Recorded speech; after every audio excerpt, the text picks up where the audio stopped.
Hey everybody, welcome back. Today is Blonde Ale Day and we're going to do a 10-gallon batch, and I thought I'd run quickly through what we're using. So I've already milled my grain at 16 pounds of the 2-row and 1.5 pounds of caramel crystal malt 10L. We're going to mash in 6.71 gallons of water at 165 degrees, and then that'll sit and sparge it'll sit in the mash tun at the steeping temperature for an hour. Then after that we'll come back and we'll sparge 7.3 gallons of water at 168 degrees. And then we should have somewhere around an estimated pre-boil gravity of 1.04, but we'll see how that goes because everything's been running a little bit high.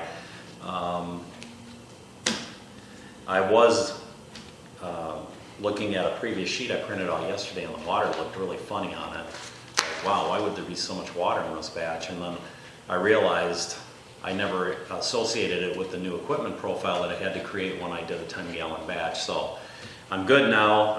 This looks very similar to the water quantities that I've used in the last two 10-gallon batches, so I feel good about it.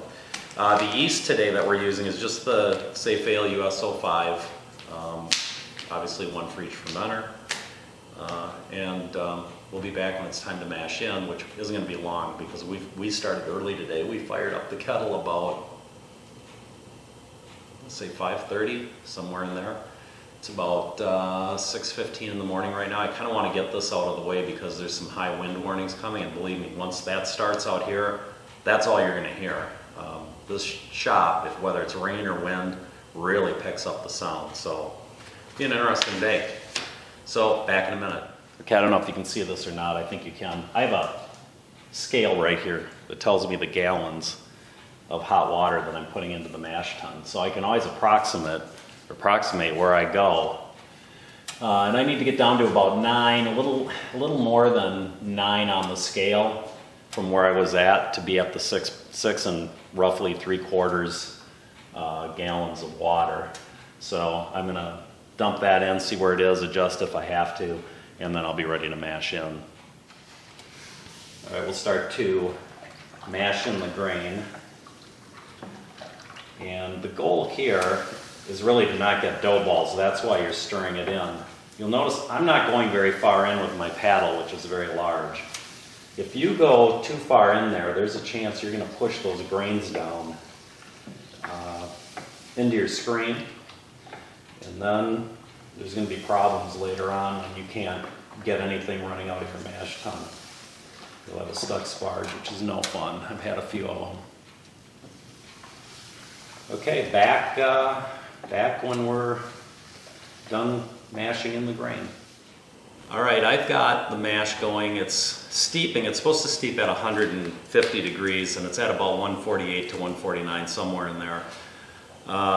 I let the temperature get a little bit too high in the tank, so I added some cold water, and so I was off by a degree. I don't think it's really going to make that much of a difference. So that has to sit now for, I said an hour earlier, that's not right. I knew there was one formula I had that goes a little bit longer. This one actually goes for 75 minutes. So at the end of 75 minutes, we'll go ahead and start to get the first runnings out so that we know our grain bed's clean. We'll pour that we've taken out to clean the grain bed back in over the top of the mash tun, and then we can start our sparge. And that usually takes, now with these 10-gallon batches, easily in excess of an hour. I'd say an hour and 20, hour and 30 minutes. And then it's boil time. So back when the mash tun has finished steeping. Okay, we're done steeping the grains, and they stayed at about 149 degrees. Supposed to be at 150. That's really good enough. So let's go ahead and start to clear our grain bed. And again, this seems to be running really clear, just like the last batch. I saw just a little bit of grain come down to begin with. And now really not seeing anything, although I do see a dog trying to eat some crickets. So now she's picking up some grain that I spilled. I have a little kitty gate here. You probably can't see it in the picture, but I've got a gate going all the way around the boil kettle now because I'm assuming she's going to want to be a part of this today. And I don't really have a problem with that. Ooh, there's the timer.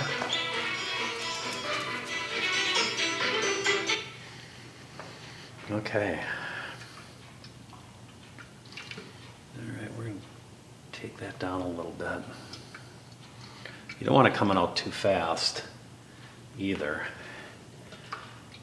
This looks pretty good. I mean, I don't think I'm going to have any issues with this whatsoever. So now what I'll do is I'll take what I've put in the small little tin bucket here, and I will put it back over the grain bed, and we'll be ready to go here for fly sparging. Be back in a minute. Here's a very untrustworthy puppy.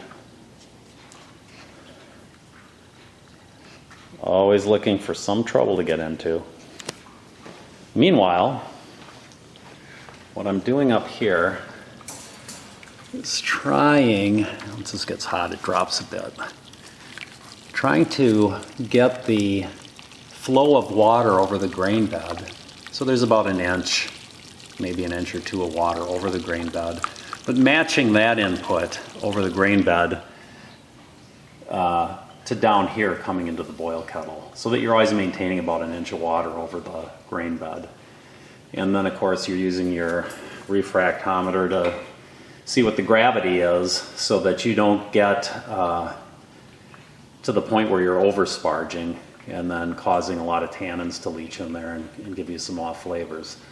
So anyway, that's it. We will be back at the end after we've started the boil. We are about, I'd say 35 minutes into the sparging. And I just thought I'd quickly talk about this beer a little bit. It is the type, it's called Blonde Ale. It's a variation on something that I used to make that was a light beer. I call it a light beer. It had a very low calorie content, and it was very, very smooth and light. But wasn't really a favorite around here. There aren't a lot of people that really like. They want something with more flavor to it. So changed this to. I still call it light because it is on the lighter side for me on not only alcohol content but calories. So the alcohol on this is the lowest of any that I brew, and it's a 5.4%. The calories are 145. And the carbohydrates are only 8 carbs. So still a very light beer as far as that goes, but it has a nice body to it. And it's a beer that you can offer to anyone. Out of all the beers that I make, this would be the one that I would offer to anyone that's never had homebrew before and is a little apprehensive. It's got such a clean finish, it's just, there's nothing objectionable about it. If I would probably never start by offering someone an amber ale because it's got more of a bite to it. It's a little more bitter.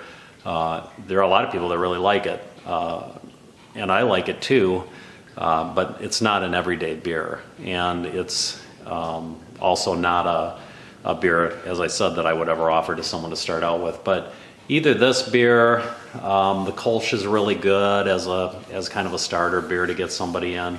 More likely though, the Honey Weiss or the Honey Wheat beer is another very mild beer, and smooth, but has quite a bit of a kick to it.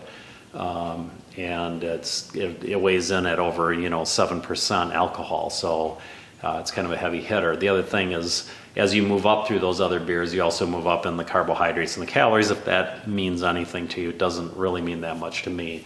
I just always like to have a nice, clean, refreshing beer. So, anyway, that's pretty much all I have to say about what I call the light or the light blonde ale.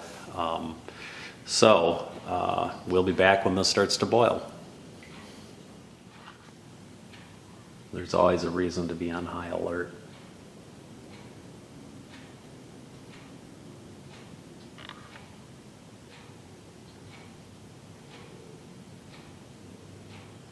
Okay, the boil is starting, so we are going to put in 2 ounces of Cascade hops, and this will go the whole 60-minute boil.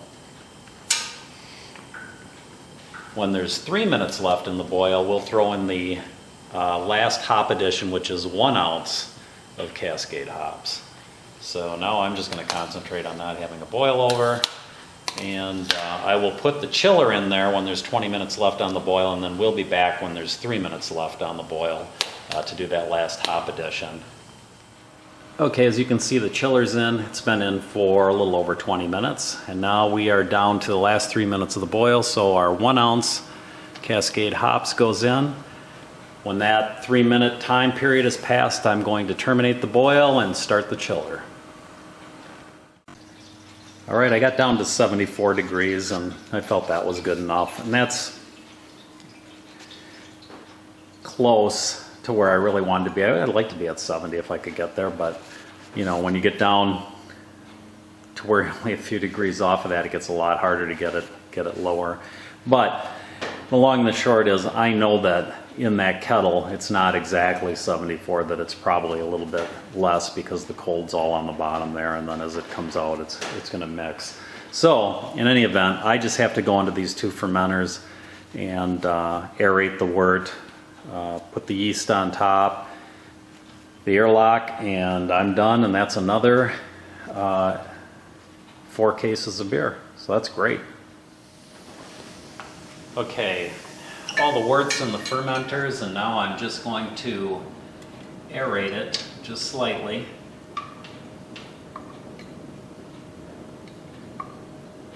That gives the yeast a good start in there.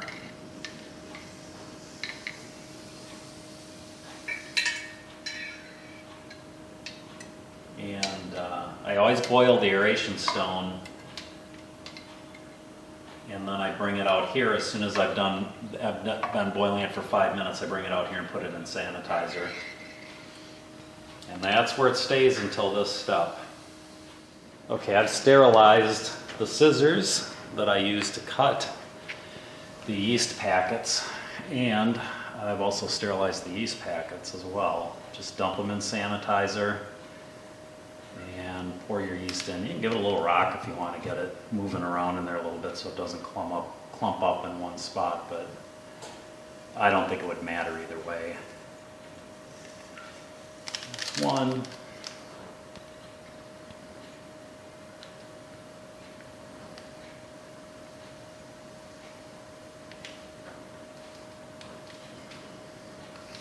That's 2. Okay, all that's left is put the airlocks on and then carry them in the house. I just can't get over how well that barkeeper's friend works, and this kettle looks brand new now. It's great stuff. Well, that's it for the Blonde Ale 10-gallon batch. As far as the numbers went on the gravities, Beersmith has a range, so you kind of have to take that into account.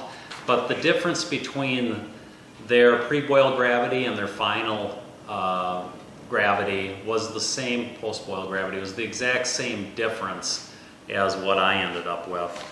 I had a pre-boil gravity of 1.048 and a post-boil gravity of 1.056, and that may very well be within the range.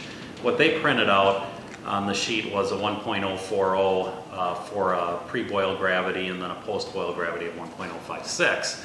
So, of a 1.048. So, net, basically the same difference in range. Looking at Beersmith, which I'm going to take a kind of a close look at it and see what the actual range is and what variation there is in the range that they propose for gravities. The other thing I want to do is maybe tweak this Beersmith equipment a little bit, because I think I'm ending up with quite a bit more trub in the bottom, which is taking up more space. So every time I'm just hitting 5 gallons in each fermenter. When I used to do the 5-gallon batches, I probably end up with 5.5 gallons, maybe 5 1/4. Gives me a little more breathing room. So I'm going to tweak that a little bit for the next time, and next time there will be another 10-gallon batch. I just can't tell you what it is off the top of my head without going in and looking at my sheet. It won't be a Kolsch because we've done that. It'll be something different than that, but maybe a pale ale, the American Pale Ale, which is a really good beer. So I'll take a look, and until next time, I hope you guys have a great week. And now, it's time for Blonde Ale. This batch was brewed February 24th of this year. So, 10 months ago, man, it is still a fantastic beer. Can't wait for the next batch. Cheers. This has been a Matty Boy presentation. Say bye-bye, Matty. Bye-bye.